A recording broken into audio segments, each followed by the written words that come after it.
méthode, ça fait 20 ans qu'on en parle. Mais c'est assez normal qu'un média, pour moi, un journal qui mène des enquêtes vous pose ce genre de questions. Mais ça prouve que nous n'avons pas compris ce que l'affaire Elle voulait dire. Ça veut dire qu'on est encore à regarder le combat de la juge et des chaussures de Roland Dumas, plutôt que de nous intéresser sur ce que ce dossier veut réellement dire sur notre société. C'est ça qui m'énerve. En tout cas, vous avez pu répondre longuement. Il ne manquerait plus que ça. Et debout. Oui. Je vous présente Jade Lingard qui est en face de vous, qui va vous poser, elle, des questions à propos, dans toutes ses composantes, sur les questions énergétiques. Jade. Bien, je commencerai, Madame Joly, par envisager avec vous le rapport que la Cour des comptes vient de publier sur la filière électronucléaire. C'est un rapport qui était très attendu parce qu'on manque en France de renseignements officiels et institutionnels sur les coûts de la filière nucléaire. C'est un rapport très riche que je ne vais pas détailler du tout entre nous ce soir, mais il y a un élément sur lequel j'avais envie de vous interroger. Et c'est le suivant. Parmi toutes ces informations, ce rapport nous dit qu'aujourd'hui, environ 75% des centrales nucléaires françaises ont été amorties. C'est-à-dire que leur coût a été payé et remboursé par les recettes qu'elles génèrent. Et ce qui signifie aujourd'hui que finalement, on est dans la situation suivante, qui est que plus ces centrales vieillissent, plus elles sont rentables. Oui. Ce qui une vraie situation de blocage, en fait, que cela annonce. Et à cela s'ajoute un autre élément, qui est que la conséquence de cela, pour la Cour des comptes, dit-elle, c'est qu'au fond, d'un point de vue strictement économique, ce qui coûterait le moins cher aujourd'hui à la société française, c'est de prolonger la vie de ces centrales. Et donc ma question est la suivante, alors que nous sommes en pleine crise économique, en pleine crise financière, en pleine crise sociale, et que vous me direz quelque part, ça ne fait que commencer, vu toutes les discussions qui ont précédé, dans cette situation-là, quels seraient pour vous les avantages économiques d'un arrêt du nucléaire? Économique, et non pas en termes de sûreté. Merci. Eva Joly. Oui, votre raisonnement n'est pas complet, parce que c'est vrai que les centrales sont amorties. Ça, c'est une conception comptable, c'est-à-dire le coût, voilà, il ne pèse plus dans l'exploitation. Mais il y a les adaptations suite à Fukushima, que selon EDF et repris par la Cour des comptes s'élèvent à 10 milliards, et il y a le coût nécessaire pour prolonger la vie des centrales, pour aller au-delà de la durée prévue, que la Cour estime à 50 milliards. Ça fait donc un total de 60 milliards. La Cour ne chiffre pas vraiment le démantèlement. Elle essaye, mais nous n'avons pas vraiment des références historiques. Il n'y a pas dans le monde des centrales nucléaires démantelées, et elle ne chiffre le coût du stockage que sur 100 ans, alors qu'il va falloir le stocker sur des dizaines de milliers d'années. Et donc, lorsque vous prenez ces coûts-là, plus la recherche, que vous ensuite, donc, même si EDF procède, mette les 60 milliards pour avoir des centrales prolongées, comme on ne peut pas toucher aux cuves, à la métallurgie, qui elle aussi s'use, ce n'est pas sûr qu'elle puisse vraiment être prolongée de 20 ans. Ce n'est pas sûr. Donc, c'est un investissement qu'on risque de faire en pure perte, partiellement. Parallèlement à ça, si nous mettions les mêmes fonds dans les énergies renouvelables, nous pouvons, selon le syndicat des énergies renouvelables, passer de 13 à 25% d'énergie renouvelable. Ça coûterait juste 10 milliards de plus. Donc, je pense que ce qui résulte en réalité du rapport de la Cour des comptes, c'est que le prix du mégawattheure, aujourd'hui, du nucléaire, lorsqu'on intègre tout ça, est identique au nucléaire éolien terrestre. C'est vrai qu'il est inférieur au photovoltaïque ou à l'éolienne en mer, mais ce n'est qu'une question de temps avant que ça devienne complètement compétitif. En fait, c'est à dessein que je vous pose une question qui peut avoir l'air hémiplégique, finalement. C'est regarder les choses que par un seul côté. Mais c'est parce qu'on est en situation de crise économique et c'est aussi parce qu'une enquête d'opinion toute récente vient de nous dire qu'aujourd'hui, la raison principale pour laquelle les Français restent attachés au nucléaire, c'est pour des raisons économiques. C'est parce qu'ils pensent, à tort ou à raison, mais ils pensent que le kilowattheure produit par l'électricité nucléaire reste le moins cher. Donc c'est un levier, je dirais, de résistance. Notre travail pédagogique, là, c'est de nous appuyer sur le rapport de la Cour des comptes pour dire que cela ne correspond pas à une réalité, qui même sans construire de nouveaux centrales, le prix au kilowattheure va augmenter rapidement dans les années à venir, parce que les investissements contraints sont tels qu'on va prendre 40% dans les années à venir. La difficulté, une fois de plus, de cette interrogation économique, c'est que, en effet, à très long terme, le nucléaire coûtera très cher, pour toutes les raisons que vous avez détaillées, notamment la question de la gestion des déchets.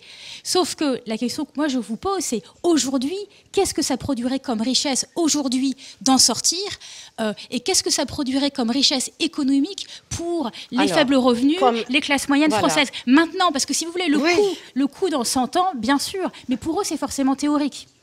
D'abord, je pense que là, on sous-estime la sensibilité et l'intelligence de nos concitoyens, parce qu'il y a beaucoup de parents, beaucoup de grands-parents qui ont l'intérêt de leurs enfants vraiment au centre de leurs préoccupations. Donc, je pense que c'est faux.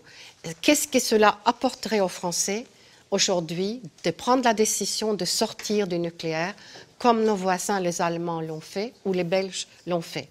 Et il ne s'agit pas de petits pays farfelus, n'est-ce pas?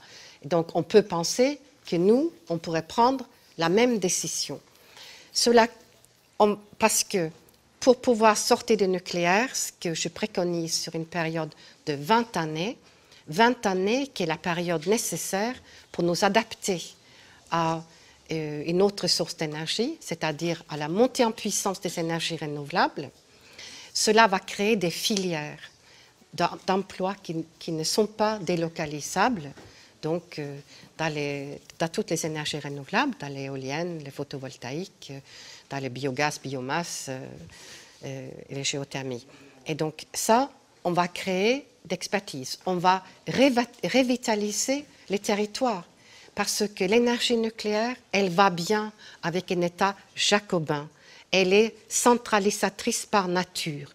Elle est secrète par nature et on le voit ça à Fukushima. Le mensonge et le silence sont omniprésents. Les énergies renouvelables partent des territoires, créent les collectivités, soudent les gens entre eux, ils peuvent être actionnaires de leur propre énergie. C'est ce qu'on appelle un pouvoir latéral. Voilà, et on le voit par exemple au Danemark, on voit que cela marche. À Copenhague, on voit que ça marche. Et donc, il y a un bienfait démocratique, il y a un bienfait économique parce qu'on crée des filières, on crée de l'emploi et lorsque, comme l'énergie, quel qu'il soit, sa valeur marginale augmente, nous faisons des grands travaux pour avoir une plus grande efficacité énergétique. Donc, on isole nos 32 millions de logements, et cela aussi crée énormément d'emplois. Donc, décider de sortir du nucléaire, avoir une énergie moins abondante, modifier nos habitudes, va abaisser la facture finale parce que nos concitoyens vont consommer moins. Mais ce qu'on voit aussi, c'est que le chantier de la rénovation des bâtiments de manière à ce qu'ils consomment moins d'énergie est un chantier extrêmement coûteux. Je prends un exemple, un pavillon classique, bétonné, comme il en existe des millions en France, un pavillon de ce type-là, pour le transformer à une norme bâtiment basse consommation, qui est une norme très écologique. Ouais. C'est aujourd'hui, au prix du marché, tel que le marché est structuré, c'est autour de 100 000 €.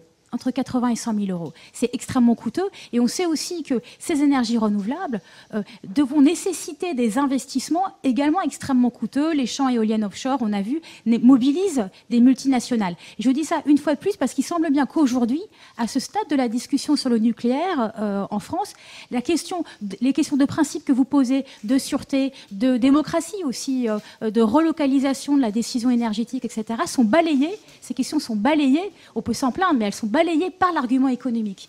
Et est-ce que là, il n'y a pas des arguments supplémentaires à trouver pour défendre? Qu'est-ce que ça apporterait économiquement aux bas revenus de faire ce choix-là d'arrêter les centrales aujourd'hui? C'est donc tout un plan mis en place pour isoler les bâtiments. Je voudrais dire ici que dans le Nord-Pas-de-Calais, le Conseil régional a décidé en 5 ans de renouveler 100 000 logements.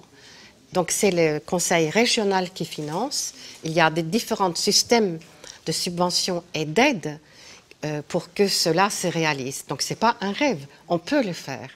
Et ce que je prévois dans mon programme, c'est de réhabiliter 1 million de logements par an à l'horizon 2020. Il y a une montée en puissance parce qu'aujourd'hui, le secteur du bâtiment ne peut pas fournir. Donc il faut le temps que lui aussi se mette, qu'il a des formations et qu'il se mette.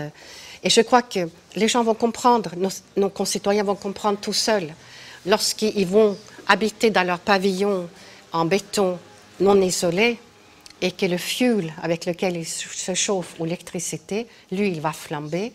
Mais le moment viendra où ils ne pourront plus payer, quoi. Mais c'est effectivement, vous donnez le bon exemple. C'est-à-dire que vous parlez de fuel. Aujourd'hui, quand on regarde, les logements français, majoritairement, sont chauffés au gaz et non pas à l'électricité et donc pas au nucléaire. Donc le chantier aujourd'hui, l'avantage économique qu'ils en tireront, ça sera l'effet sur les hydrocarbures, sur le gaz. Ouais. Quand on regarde la consommation d'électricité des ménages français, c'est 30% pour le chauffage. Donc c'est minoritaire. Mais ce n'est pas rien. C'est pas rien, mais c'est minoritaire. Et les coûts des hydrocarbures, nous ne faisons que voir le début de la hausse vertigineuse. Donc moi, je pense qu'il va y avoir une demande d'isolation qui est le bon sens même. Il y a aussi le fait que nous devons lutter contre le changement climatique. Et donc, plus nous brûlons, plus nous chauffons, plus nous émettons de CO2. Et comme vous le savez très bien, le logement, c'est 30% des émissions de CO2. Donc, agir sur les bâtiments et vraiment agir sur la réduction des émissions de CO2. Mais ce n'est pas le nucléaire. En tout cas, ce n'est pas centralement le nucléaire. Mais écoutez, je pense que dans notre parc, par exemple, dans notre parc de logements sociaux, 4,5 millions de logements, c'est essentiellement chauffage électrique. Dans les logements sociaux. Oui. Et c'est quand même le plus vulnérable. Et donc, je pense qu'eux, ils vont bien comprendre. Parce que moi, j'ai rencontré à Aulnay-sous-Bois, par exemple, ou en Vaux-en-Velin, j'ai rencontré des citoyennes, des femmes seules, qui avaient des factures d'électricité qui n'étaient pas loin du loyer, quoi, et qui n'étaient plus payables. Donc, c'est une urgence. De ce point de vue-là, la dernière question, si je puis me permettre, que je voulais vous poser, ou la dernière famille de questions, vous concerne vous directement. Vous concerne vous directement. Et sur l'idée que l'écologie, finalement, c'est aussi la politique appliquée à soi-même.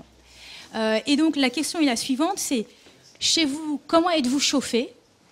Qu'est-ce que vous consommez comme énergie dans votre logement? Et est-ce que vous avez déjà investi ou comptez investir dans la rénovation énergétique de votre logement personnel? Alors, je suis en location. Après, Mediapart nous présentera sa facture carbone, naturellement. Voilà. Je suis en location dans un appartement de 62 mètres carrés qui est au 4e étage, exposé plein sud, avec des grands baies vitrées, ce qui fait que beaucoup de mon chauffage est donné par la nature elle-même et par le fait que je suis environnée d'autres habitants. C'est un immeuble des années 70.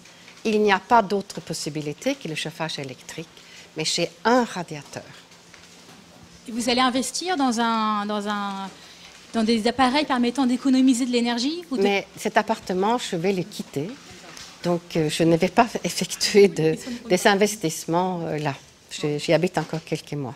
Merci beaucoup, Jadeline Garde, d'avoir eu ce débat de fond, là, pour le coup, avec Eva Joly. J'appelle Mathieu Manodex qui va vous poser, lui, des questions économiques et sociales. Eva Joly, juste sur ce que je vous disais tout à l'heure, est-ce que ça vous surprend vous-même, ou hélas, vous avez une lucidité teintée de pessimisme sur cette question, à quel